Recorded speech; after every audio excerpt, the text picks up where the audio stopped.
नमस्कार दोस्तों, स्वागत है आपका मेरे YouTube चैनल में। आज की कहानी का नाम है दो बैलों की कथा। तो चलिए शुरू करते हैं।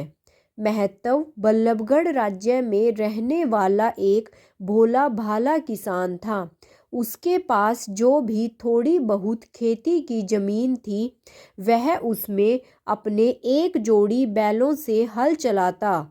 वह साल में 2 बार फसल काटता था। महत्व को अपने बैलों से बहुत ही लगाव था। यूं मानो कि वह उन्हें अपने बेटे जैसा ही समझता था। महत्व ने उनके नाम भी रखे हुए थे। एक बैल का नाम हीरा तो दूसरे का नाम मोती था। हीरा मोती भी अपने मालिक से बहुत प्यार करते थे और उसके साथ पक्के वफादार थे। महत्व की पत्नी दुलारी भी बैलों का पूरा ध्यान रखती। उनके चारे और भूसे में कोई कमी नहीं होने देती थी। ये दोनों अपनी ही दुनिया में बहुत खुशी से जिंदगी बसर कर रहे थे।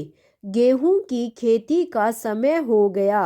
महत्व ने अपने बैलों को नहला धुलाकर बांध दिया, यह सोचकर कि कल सुबह तड़के से ही खेत की जुताई में लग जाऊंगा।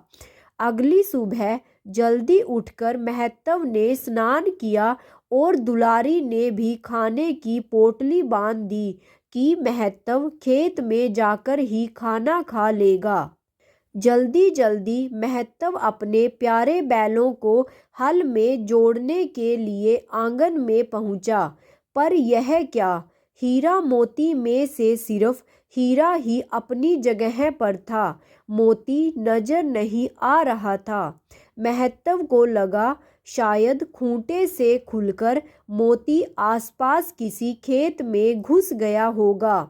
मोती था भी तो बहुत शरारती। महत्व और दुलारी दोनों आसपास के खेत खलिहान में मोती बैल को ढूंढने लगे। ढूंढते ढूंढते सुबह से शाम हो गई, लेकिन मोती की कोई खबर नहीं मिली।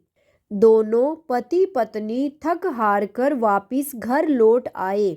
इसका मतलब था कि रात के अंधेरे में कोई चोर मोती को खूंटे से चुरा कर ले गया है।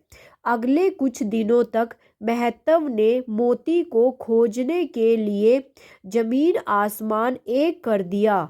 आखिरकार महत्व ने हार मान ली और अपनी पत्नी से बोला, अरे भाग्यवान, बैल के बिना हल नहीं चलेगा। हल नहीं चलेगा तो खेती भी नहीं होगी। खेती नहीं होगी तो अनाज कहाँ से आएगा, और बिना अनाज के हम भूखे मर जाएंगे। महत्व की पत्नी ने कहा, तो फिर आप नया बैल खरीद लो, लेकिन तुम ठहरे बुद्धू राम, मैं साथ चलूंगी तुम्हारे बैल खरीदने के लिए। महत्व को भला इसमें क्या दिक्कत हो सकती थी।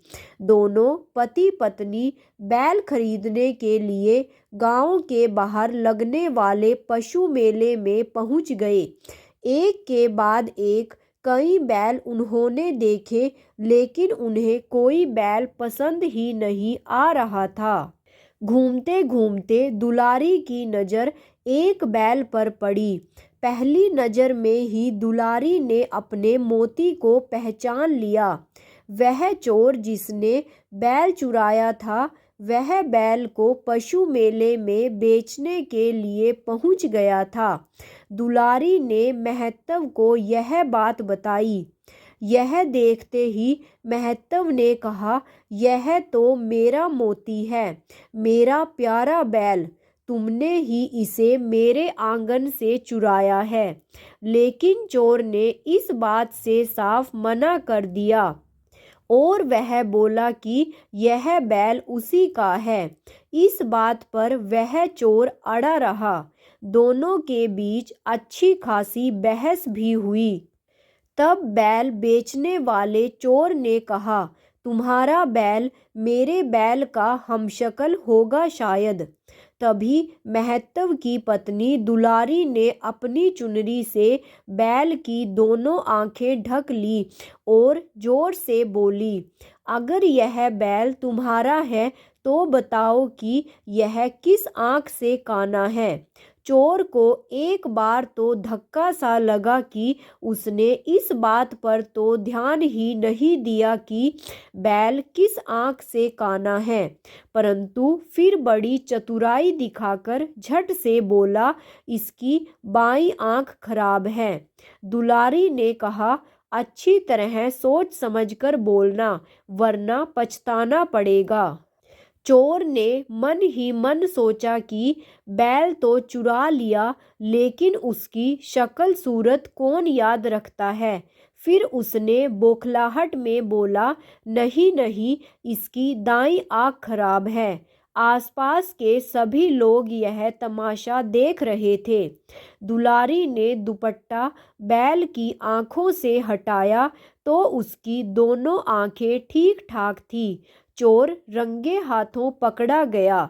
सबने मिलकर उस चोर की खूब पिटाई की। महतव और उसकी पत्नी अपने खोए हुए बैल को वापस पाकर बहुत खुश थे और वह अपने बैल को लेकर घर लौट गए।